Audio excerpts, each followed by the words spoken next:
सभी भाई बहनों को जय यीशु। योना का ग्रंथ अध्याय 2 पद संख्या 8 में प्रभु का वचन आज हमें याद दिलाता है। जब मैं निराशा में डूबा जा रहा था तो मैंने प्रभु को याद किया और मेरी प्रार्थना तेरे पवित्र मंदिर तक पहुंची। जब प्रभु को मैंने याद किया, मेरी प्रार्थना प्रभु के मंदिर तक पहुंची। इन वचनों को याद करते हुए आज हम मनन चिंतन करेंगे हृदय की प्रार्थना सिंहासन की ओर। पिता ईश्वर के सिंहासन की ओर हमारी प्रार्थना तब पहुंचती है जब हम हृदय से उसे पुकारते हैं। योना नबी ने हृदय से प्रभु को पुकारा और कहता है, मैं निराशा में डूबा हुआ था, मेरे जीवन में कोई भी आशा नहीं थी और मैंने प्रभु को याद किया और प्रभु ने मुझे याद किया और मेरी प्रार्थना उस सिंहासन तक पहुंची और मेरी जान संकट से बचाई गई। इब्रानियों के नाम अध्याय 4 पद संख्या 16 में लिखा है, इसलिए हम भरोसे के साथ अनुग्रह के सिंहासन के पास जाएं, जिससे हमें दया मिले और हम वे कृपा प्राप्त करें जो हमारी आवश्यकताओं में हमारी सहायता करेगी। योना नबी हमें उत्साहित करते हैं कि आओ हम उस सिंहासन की ओर मुड़ें और उस सिंहासन से पिता ईश्वर की कृपा हम पर पड़ती है। तो आज हम एक बहुत अच्छा उदाहरण लेंगे। ये पारिवारिक उदाहरण है। शमूएल का पहला ग्रंथ अध्याय 1 और 2 में हम पढ़ेंगे किस तरह अन्ना की प्रार्थना पिता ईश्वर के सिंहासन तक पहुंचती है। वचन में लिखा है, शमूएल का पहला ग्रंथ अध्याय 1 पद संख्या 6 में लिखा है, प्रभु ने उसे बांझ बनाया था। तो जो भी हम हैं अपनी जिंदगी में, जिस तरह से भी हमारी जिंदगी की बागडोर कहते हैं चल रही है, वो सब कार्य प्रभु जानता है और प्रभु ने उसे हमारे जीवन में निर्धारित किया है और उस प्रभु ने हमें बनाया है। अन्ना प्रभु को प्यार करती थी। अन्ना बांझ होते हुए भी ईश्वर के मंदिर में प्रार्थना के लिए जाती थी और जब वे प्रार्थना के लिए जाती थी, उसके आस पड़ोस के लोग उसे चिढ़ाया करते थे क्योंकि वे बांझ थी। प्रभु उसकी प्रार्थना को नहीं सुनते हैं, यही उनका एक सोच था। किंतु अन्ना कभी भी घबराई नहीं। उसने अपना नाता ईश्वर के साथ जोड़े रखा। वचन में लिखा है, अन्ना जब मंदिर गई, वे रो रो कर प्रार्थना करने लगी और उसका पति एलकाना उससे बहुत प्यार करता था। अन्ना, तुम क्यों रोती हो? क्यों नहीं खाती हो? तुम क्यों उदास हो? क्या मैं तुम्हारे लिए 10 पुत्रों से बढ़कर नहीं हूं? कितना सुंदर वचन सुकून देता है अपनी पत्नी को। कहता है, मैं तेरे साथ हूं, तू क्यों घबराती है? और कारण क्या है कि अन्ना प्रार्थना करती है, इसलिए उसकी प्रार्थना का उत्तर उसके पति द्वारा उसे मिलता है, मैं तेरे साथ हूं। फिर वचन आगे जब हम पढ़ते हैं, अध्याय 1 पद संख्या 9 में लिखा है, किसी दिन जब अन्ना का परिवार शिलो में भोजन कर चुका तो वे उठकर मंदिर में गई। उसने किसी को भी अपने साथ नहीं लिया। जब उसने अपने विचारों को साझा नहीं किया, उसने अपने प्रभु के साथ अपने विचार साझे किए। उसने अपना दिल प्रभु के साथ खोला। सैमुएल का पहला पत्र अध्याय 1 पद संख्या 10 में लिखा है, मन की कड़वाहट को प्रभु को समर्पण किया। अन्ना ने अपने आप को प्रभु के हाथों में सौंप दिया। अन्ना दुखी होकर प्रभु से प्रार्थना करती थी और आंसू बहाती थी, और उसने आंसू बहा बहा कर प्रभु से ये प्रतिज्ञा की। उसकी ये प्रतिज्ञा थी, विश्व मंडल के प्रभु, यदि तू अपनी दासी की दयनीय दशा देखकर उसकी सुधि लेगा, तू अपनी दासी को नहीं भुलाएगा और उसे पुत्र देगा, तो मैं जीवन भर के लिए प्रभु को अर्पित करूंगी और कभी उसके सिर पर उसरा नहीं चलाया जाएगा। बहुत समय तक अन्ना प्रार्थना में लीन रही। उसके होंठ तो हिल रहे थे, किंतु उसका हृदय शांत रूप से प्रभु के साथ जुड़ा हुआ था। एली को ऐसे लगा कि अन्ना नशे में है। उसने उससे कहा, कब तक नशे में रहोगी? जाओ और नशा उतरने दो। अन्ना ने उत्तर दिया, महोदय, ऐसी बात नहीं है, मैं बहुत अधिक दुखी हूं। मैंने ना तो अंगूरी पी है और ना कोई नशीली चीज। मैं प्रभु के सामने अपना हृदय खोल रही हूं। अपनी दासी को बद चलन ना समझें। तो जब हम प्रार्थना करते हैं पूरे हृदय से, हम पर अत्याचार होते हैं, लोग हम पर दोष लगाते हैं, अरे ये तो हर समय प्रभु के सामने बैठे रहते हैं, इनकी प्रार्थना तो सुनी नहीं जाती है, प्रभु इनकी प्रार्थना का ध्यान नहीं देते हैं। किंतु मेरे प्यारे भाइयों और बहनों, जब हम सच्चे हृदय से उस प्रभु से पुकारते हैं जैसे अन्ना ने पुकारा, प्रभु हमें याद करते हैं। प्रभु ने उसकी प्रार्थना को सुना और एली ने उससे कहा, शांति ग्रहण कर जाओ, इस्राएल का प्रभु तुम्हारी प्रार्थना स्वीकार करे। इस पर अन्ना ये उत्तर देकर चली गई, आपकी कृपा दृष्टि आपकी दासी पर बनी रहे। और मेरे प्यारे भाइयों और बहनों, प्रभु ने उसे याद किया और उसे पुत्र का वरदान दिया। और अन्ना ने प्रभु से जो वादा किया था, उस वादे को उसने कभी नहीं भूला। अपने पुत्र को उसने प्रभु के हाथों में समर्पित कर दिया और पुत्र उस हैकल में रहकर सेवा निभाता रहा।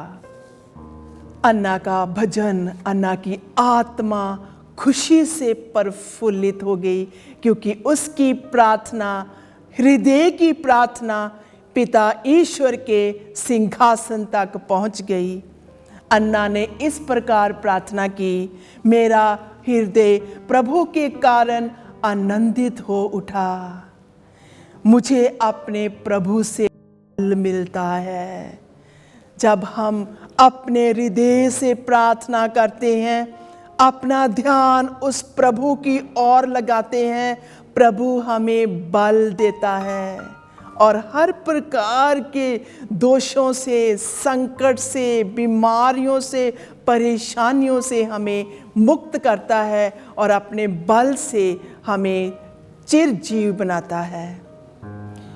मैं अपने शत्रुओं का सामना कर सकती हूँ। जब उसे प्रभु का बल मिल गया, उसने कहा, अब मैं अपने शत्रुओं का सामना कर सकती हूँ, क्योंकि तेरा सहारा मुझे उत्साहित करता है। मेरे प्यारेओ, जब हम प्रभु के साथ रहते हैं, उसके सिंहासन के पास जाते हैं, उसकी कृपा हम पर पड़ती है और हम उत्साहित बन जाते हैं और उस उत्साह से हम अपने आप में खुश रहते हैं और उस आनंद को हम दूसरों में बांटते हैं।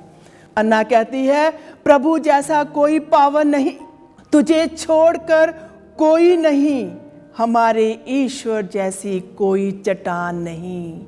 जब हम हृदय से प्रार्थना करते हैं, हमारे हृदय में प्रभु का सुकून, प्रभु की कृपा उमड़ती है, तो हम ये वचन कहते हैं कि प्रभु जैसा कोई नहीं है। घमंड भरी बातें मत करो, तुम्हारे मुख से ढिठाई के शब्द नहीं निकले। प्रभु स्वर्ग ईश्वर है, वे कर्मों का लेखा रखता है। जब हम अच्छे कर्म करते हैं, ईश्वर को याद करते हैं, उसके सिंहासन की ओर मुड़ते हैं, तो वह हमारे प्रार्थना का, हमारे समय का फल देता है। शक्तिशालियों के धनुष टूट गए और जो दुर्बल थे वे शक्तिशाली बन गए। मेरे प्यारों, जब हम प्रभु के सिंहासन की ओर मुड़ते हैं तो हम दुर्बल से शक्तिशाली बन जाते हैं। जो तृप्त थे वे रोटी के लिए मजदूरी करते हैं और जो भूखे थे वे संपन्न बन गए। जो बाँझ थी वे 7 बार प्रसव करती है। जो पुत्रवती थी उसकी गोद खाली है। प्रभु मारता है और जिलाता है, वह अधोलोक पहुंचाता है और वहां से निकालता है। प्रभु जीरो से हमें हीरो बनाता है। आज आओ हम अपने आप को प्रभु के हाथों में समर्पण करें और अन्ना की तरह ईश्वर के बल को पाकर उसकी स्तुति और महिमा में लगे रहें। प्रभु निर्धन और धनी बना देता है। कहते हैं वो गरीबी से अमीर कर देता है और अमीर से गरीब करता है। क्यों करता है? जब हम उस पर भरोसा रखते हैं और जब हम उस पर भरोसा नहीं रखते हैं। तो हमेशा हमें हमारा भरोसा उस सिंहासन की ओर होना चाहिए जो सदा सदैव उस सिंहासन पर बैठकर हमारी इंतजार करता है। वह दीनहीन को धूल से निकालता है। अन्ना कहती है कि वो सताई गई थी, लोगों के द्वारा सताई गई थी, परिवार के द्वारा सताई गई थी। अन्ना कहती है, किंतु अन्ना कहती है वे कूड़े पर बैठे कंगाल को ऊपर उठाकर उसे रईसों की संगति में पहुंचाता और संपन्न के आसन पर बैठाता है। वे अपने अभिषिक्त का सिर ऊंचा करता है। तो ये अन्ना की प्रार्थना थी। जब हम देखते हैं प्रभु यीशु को क्रूस पर चढ़ाया गया, उसके अगल और बगल 2 कुकर्मियों को क्रूस पर चढ़ाया गया। एक कुकर्मी ने प्रभु का मजाक उड़ाया और दूसरे कुकर्मी ने प्रभु से दिल से प्रार्थना की, हे प्रभु अपने राज्य में मुझे याद रखना। और प्रभु ने उस कुकर्मी की प्रार्थना को सुना और कहा, आज ही तू मेरे साथ उस राज्य का भागी होगा। तो जब हम अपने पापों में प्रभु की ओर मुड़ते हैं तो प्रभु हमें सांत्वना देता है और कहता है, मैं तुम्हारे साथ हूं। जैसे मैं वचन पढ़ रही थी तो मेरा ध्यान योना नबी की ओर गया। योना नबी भी प्रभु के रास्तों से, प्रभु के आदेशों से कहीं दूसरा रास्ता लेकर जा रहा था, किंतु प्रभु उसे सही समय अपना हाथ बढ़ाकर अपनी ओर खींचते हैं। योना संकट से बचता है क्योंकि वह हृदय से प्रभु से प्रार्थना करता है। प्रभु के आदेश अनुसार एक मश योना को निगल गया और योना 3 दिन और 3 रात उसके पेट में रहा। जोना ने ईश्वर से प्रार्थना की और उसने कहा, मैंने अपने संकट में प्रभु की दुहाई दी और उसने मेरी प्रार्थना स्वीकार कर ली। जब हम संकट में, जब हम बीमारी में, परेशानी में, निराशा में उस प्रभु की दुहाई देते हैं, तो मेरे प्यारेओ, प्रभु हमारी प्रार्थना को सुनता है। आज इस समय जो भी इन वचनों को सुन रहे हैं, मैं आपसे कहना चाहती हूँ, आपके दिल में जो इस समय एक चोट है, एक जख्म है कि मेरी प्रार्थना उस सिंहासन तक नहीं पहुंचती है, आओ इस समय अपनी आंखों को बंद करते हुए हृदय से उस प्रभु को पुकारें। जिस तरह अन्ना ने पुकारा, जिस तरह योना ने पुकारा, जिस तरह उस कुकर्मी ने पुकारा और प्रभु ने उनकी पुकार को सुना, आज प्रभु भी उस सिंहासन पर बैठकर आपका इंतजार करते हैं। मैंने अधोलोक में से तुझे पुकारा और तूने मेरी सुनी। तूने मुझे गहरे महासागर में फेंक दिया था, बाढ़ ने मुझे घेर लिया था, तेरी उमड़ती लहरें मुझे डुबा कर ले गई थी। मैंने अपने मन में कहा, तूने मुझे अपने सामने से निकाल दिया, मैं तेरे पवित्र मंदिर फिर कैसे देख पाऊंगा। जोना दिल से, गहराइयों से उस प्रभु को पुकारता है। मैं समुद्र में डूब रहा था, मेरे चारों ओर जल ही जल था, मैं पर्वतों की जड़ तक पहुंच गया था, मेरे सिर में सिवार लिपट गया था, किंतु मैं निराशा में डूब गया। किंतु प्रभु, मैंने तुझे याद किया और तूने मेरी प्रार्थना सुनी और मेरी प्रार्थना तेरे पवित्र मंदिर तक पहुंची और आज मैं छुटकारा मिला है। मेरे प्यारे भाइयों और बहनों, मैं सोच रही हूँ इस समय आप मेरे वचनों को सुनते हैं और आपके प्रश्न यही उठ रहा है कि प्रभु, मैं तो तुझे पुकारता हूँ, मेरी प्रार्थना तू क्यों नहीं सुनता है। मत्ती का सुसमाचार अध्याय 6 पद संख्या 6 में लिखा है, एकांत में चले जाओ, अपने कमरे के दरवाजे बंद करो और उस प्रभु को पुकारो, वो तुम्हें अकेले में, एकांत में इनाम देगा। जो कुछ तुम मांगोगे मेरा नाम लेकर, प्रभु कहता है, मैं तुम्हें दूंगा। आओ हम प्रार्थना करें। हे पिता ईश्वर, दिल की गहराइयों से आज हम पुकारते हैं।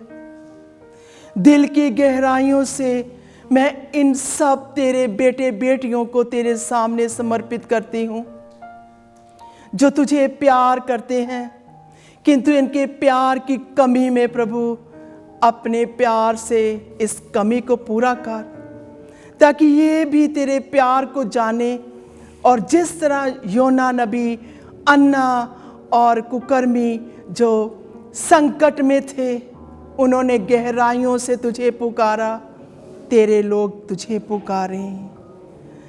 प्रभु सहारा बन, जख्मों पर मलहम पट्टी कर प्रभु, तेरे सिंहासन को खोल दे प्रभु, तेरे सिंहासन के सामने तेरी प्रजा, तेरे बेटे बेटी कर तेरी कृपा का पात्र बने, भागी बने। पवित्र आत्मा उतर आ और अपने बच्चों को छू, हर एक मन को छू, दिल को छू, इनकी संकट में, इनकी निराशा में प्रभु आशा बन और अपना प्यार उड़ेल दे। जिस तरह मरियम ने तेरे सिंहासन के सामने बैठकर तेरे प्यार का अनुभव किया और तुझे पुकारा, तूने उसकी प्रार्थना को सुना और उसे वरदान दिया और कहा, जो हिस्सा इसने चुन लिया है वो कभी भी इससे छीना नहीं जाएगा। प्रभु, यही प्रार्थना हम करते हैं और आनंद के साथ तेरे सिंहासन की ओर मुड़ते हैं। ये प्रार्थना करते हैं प्रभु यीशु के नाम से, आमीन।